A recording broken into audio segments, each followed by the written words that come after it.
नमस्ते आप सभी को। कैसे हैं आप सब? आई होप आप सब अच्छे से होंगे, अपनी पढ़ाई भी अच्छे से कर रहे होंगे। आज हम इस वीडियो में पढ़ेंगे बालकृष्ण शर्मा नवीन का जीवन परिचय। और कक्षा 12 की हिंदी में इनका एक पूरा पाठ ही दिया है बालकृष्ण शर्मा नवीन का। और कई बार वार्षिक परीक्षा में इनके जीवन परिचय से संबंधित प्रश्न पूछे गए हैं और पूरा जीवन परिचय भी कई बार पूछा गया है। तो हम यहाँ पर जो महत्वपूर्ण जानकारी है, जैसे साहित्यिक सेवा, साहित्य में स्थान, भाव पक्ष, कला पक्ष और जन्म स्थान और इनकी कौन कौन सी प्रमुख रचनाएं हैं, इन पर विस्तार पूर्वक अध्ययन करेंगे। कक्षा 12 की परीक्षा की दृष्टि से कौन कौन सी चीज़ें आप लोगों को याद करनी है, वह भी मैं आपको वीडियो के अंत में बताऊंगी। तो चलिए हम देखते हैं बालकृष्ण शर्मा नवीन का जीवन परिचय। बालकृष्ण शर्मा नवीन का काव्य राष्ट्रीय चेतना और जन जागृति का काव्य है। इन्होंने जहां परतंत्र भारत के सोते हुए लोगों को जगाने का काम किया है, वहीं मानवीय भावना से ओतप्रोत प्रेमाकुल काव्य की रचना भी की है। इन्होंने वीर एवं श्रृंगार दोनों में समान रूप से लिखकर हिंदी काव्य को अमर रचनाएं दी हैं। राष्ट्रवादी चिंतक, जुझारू, पत्रकार एवं ओजस्वी कवि पंडित बालकृष्ण शर्मा नवीन का जन्म सन 1897 ईस्वी में शाजापुर जिले के सुजालपुर के मायाना नामक गांव में हुआ था। कहाँ हुआ था? सन 1897 ईस्वी में शाजापुर जिले, जो कि मध्य प्रदेश में है, के सुजालपुर के मयाना गांव में हुआ था। इन्होंने गणेश शंकर विद्यार्थी के सानिध्य में पत्रकारिता और महात्मा गांधी के संपर्क में गांधीवादी विचारों को अपनाया। नवीन जी ने स्वतंत्रता आंदोलन में सक्रिय भूमिका निभाई। साथ ही भारतीय राष्ट्रीय सांस्कृतिक चेतना और नव युवकों को प्रेरणा देने वाली ओजस्वी रचनाओं को भी लिखते रहे। इन्होंने प्रेम एवं श्रृंगार परक गीत भी लिखे हैं। नवीन जी भारतीय संविधान निर्मात्री परिषद के सदस्य भी रहे हैं। संविधान में हिंदी को राजभाषा का पद दिलाने में इनका महत्वपूर्ण योगदान रहा। सन 1952 से 1960 ईस्वी तक के संसद सदस्य भी रहे। 1960 में भारत सरकार ने इन्हें पद्म विभूषण की उपाधि से विभूषित किया। सन 1960 में हृदय गति रुक जाने के कारण इनका देहावसान हो गया। अब आपको कौन कौन से पॉइंट याद करने हैं, हम वीडियो के अंत में देखेंगे। थोड़ा और इनका हम देख लेते हैं आगे जानकारी। साहित्य सेवा, तो साहित्य सेवा में हमें क्या लिखना है कि नवीन जी ने अपने साहित्यिक जीवन पत्रकारिता से प्रारंभ किया। इनका यानी हम कहें कि साहित्य में इनका प्रारंभ कहाँ से हुआ? पत्रकारिता से प्रारंभ हुआ। गणेश शंकर विद्यार्थी के संपर्क में आने के बाद प्रताप के प्रधान संपादक बने। राष्ट्रीय स्वर को प्रधानता देने वाली पत्रिका प्रभा के भी ये संपादक रहे। इन्होंने प्रेम, श्रृंगार, राष्ट्रीय भावना, भारतीय संस्कृति, भारतीय राष्ट्रीय आंदोलन आदि विषयों पर ओजस्वी रचनाएं लिखी। प्रकृति के विभिन्न रूपों के चित्रण के साथ उनके काव्य में रहस्यवादी भावना के दर्शन भी होते हैं। रचनाएं हम देख लेते हैं। तो रचनाएं हैं इनकी उर्मिला और रश्मि रेखा, कुमकुम, अपलक, क्वासी, प्राणापर्ण और विनोबा स्तवन।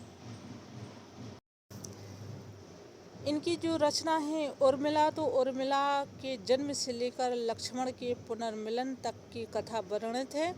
इस काव्य में उर्मिला का विरह वर्णन ही बड़ा मार्मिक है। देखो, कक्षा 12 की परीक्षा में यदि जीवन परिचय पूछ लिया जाता है बालकृष्ण शर्मा नवीन का, तो आप लोगों को इनकी रचनाएं हैं, इनका विस्तार नहीं लिखना है, केवल रचनाएं ही याद करनी है। तो उर्मिला, दूसरी है रश्मि रेखा, तो प्रेम, कला तथा संवेदना की दृष्टि से यह उत्कृष्ट काव्य है, तो आपको केवल रश्मि रेखा ही लिखना है। कुमकुम, इस गीत संग्रह में यौवन और प्रखर राष्ट्रीयता का स्वर मुखरित है। अपलक, क्वासी, इसमें प्रेम और भक्ति की पूर्ण कविताएं संकलित हैं। प्राणापर्ण, यह गणेश शंकर विद्यार्थी के बलिदान पर लिखा गया खंड काव्य है। और विनोबा स्तवन, इसमें विनोबा भावे के भूदान यज्ञ की प्रशस्ति में लिखे गए पद हैं। अब आप लोगों को देखना है भाव पक्ष। तो भाव पक्ष में क्या दिया गया है? देश प्रेम की भावना, क्रांति की भावना और प्रेम की भावना। क्या है? बालकृष्ण शर्मा नवीन की रचनाओं में देश प्रेम की भावना को उन्होंने प्रमुखता दी है। साथ ही उनकी कविताओं में देश प्रेम की भावना उत्कृष्ट रूप से उजागर हुई है। क्रांति की भावना के अंतर्गत नवीन जी की कविताओं में स्वतंत्रता संग्राम के दौर में भोगे हुए अनुभव जीवंत हैं और उपजी जागृति के स्वर भी मुखरित हैं। क्रांति की भावना के अंतर्गत आप लोग अपने हिसाब से भी बना के लिख सकते हैं कि उस समय जब बालकृष्ण शर्मा नवीन जी कविताएं लिख रहे थे, रचनाएं लिख रहे थे, तो स्वतंत्रता संग्राम के समय जो भारतीयों पर बीत रही थी, जो कष्ट भोग रहे थे, उसका ही उन्होंने साक्षात वर्णन अपनी कविताओं में किया है। आप लोग ऐसे भी लिख सकते हैं। तीसरा है देश प्रेम तथा भक्ति की भावना। तो देश प्रेम और राष्ट्रीय चेतना से स्फूर्त होने के परिणाम स्वरूप रचनाओं में ओज, प्रखर और प्रेम प्रवण अभिव्यक्त है, कोमलता निहित है, प्रेमाकुल संवेदना मानवीय भावनाओं से सराबोर हैं। तो क्या लिखना है कि देश प्रेम और राष्ट्रीय चेतना यानी कि देश प्रेम और राष्ट्रीय चेतना, राष्ट्रीय जागृति से स्फूर्त यानी कि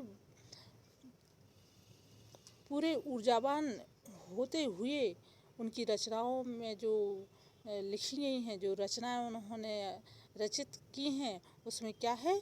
वह प्रखर यानी कि एक प्रकाशमान के रूप में निकल कर के बाहर आया है। साथ ही इसमें क्या है? अभिव्यक्ति कोमलता निहित है। अभिव्यक्ति जो उन्होंने रचनाएं लिखी वो कैसी हैं?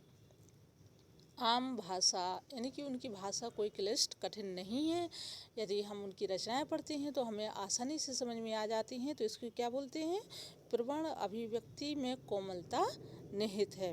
प्रेमाकुल संवेदनाएं, जो प्रेम, जो देश प्रेम था, वह उनकी जो भावना थी, संवेदनाएं थी, वह मानवीय भावनाओं से सराबोर यानी कि मानवीय भावनाओं से युक्त जो उनके अंदर प्रेम था वह उनकी रचनाओं में निहित है। कला पक्ष के अंतर्गत भाषा शैली।